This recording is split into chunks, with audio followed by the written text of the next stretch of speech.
Konabiso, il y a l'école du parti. Ceux qui bazali awa, batel mababete la bango maboko. Nakosenga, les parlementaires debout, la motocycliste, la force du progrès, batel mababete la bango maboko. Il ne peut se vivre. Il ne peut se vivre. Nakosenga technique, on balancer image, il y a la réalisation. D'abord, Tozo Bandanam, Bazakoye de Sabino Keno, régime Tshisekedi, et un régime dictatorial. Or, ce qui ont comparé régime Oyo, na régime Utaki Koleka, même régime Oyo à pays voisins, c'est les jours et la nuit. Zonisa nano makambo oyo tango bazako beta abeshole na ambongo epaka bila bazako kima mbango siko on balancer na image wana.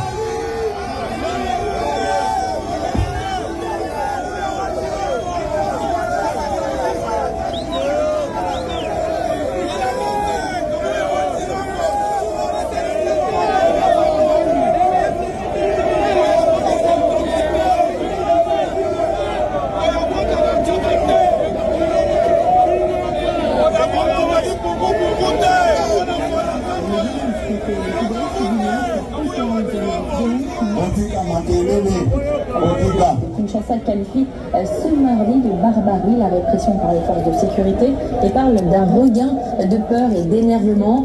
Je rappelle que ces marches avaient été organisées à travers le pays pour protester contre le maintien au pouvoir de Joseph Kabila. Des rassemblements interdits par les autorités qui par ailleurs ont rétabli Internet dans la nuit de lundi à mardi après 3 jours d'interruption. L'Église, vous savez, jouait le rôle de médiateur dans la crise politique. Qu'est-ce que cette prise de parole va changer dans ce dossier? Écoutez la réponse de notre correspondant à Kinshasa, Patient Ligodi. L'épiscopat est engagé dans les négociations avec, entre le rassemblement de l'opposition et notamment le pouvoir en place qui avait abouti à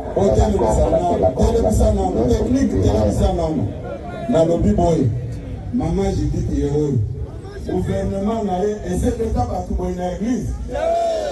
Essaie de taper une église. Ils ont ça image. Qui a compté à l'organisation de l'élection à la fin de l'année dernière, donc au 31 décembre 2017, il n'en est pas question, il n'y a pas d'élection, il n'y a pas eu d'élection, et là, on voit très clairement que l'Église catholique a poussé un petit peu le bouchon en ajoutant un peu plus, on va dire, d'action et de stratégie à ces initiatives. Donc on a là l'Église catholique qui organise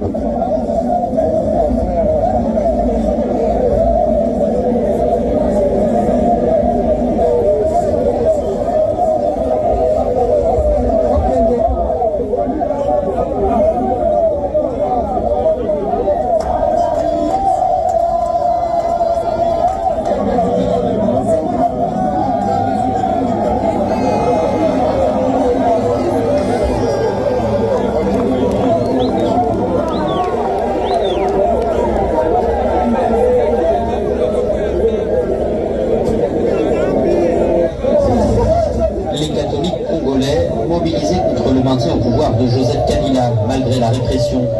Pour la 3e fois en 2 mois, ils ont organisé dimanche des marches à la sortie des messes. Dans plusieurs villes, elles ont été étouffées par les forces de sécurité qui se sont déployées en grand nombre devant toutes les églises catholiques.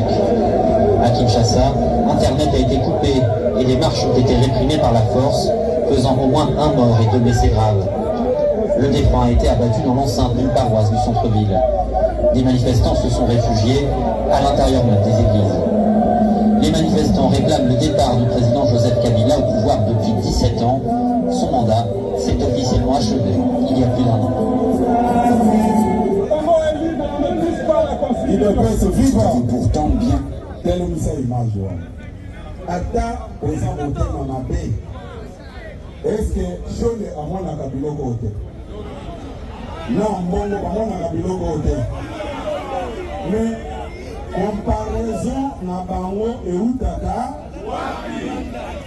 o tala ndenge akende kosala plaidoirie na top Congo aza koloba biloko eza koreflete motema mabe.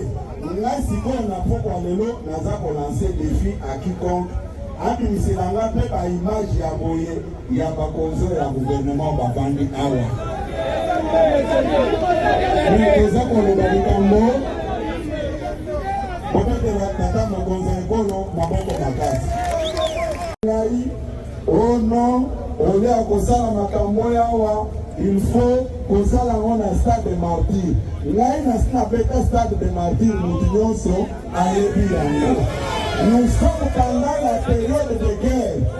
Nous ne pouvons pas organiser des histoires par sentiment pour favoriser l'infiltration. Vous avez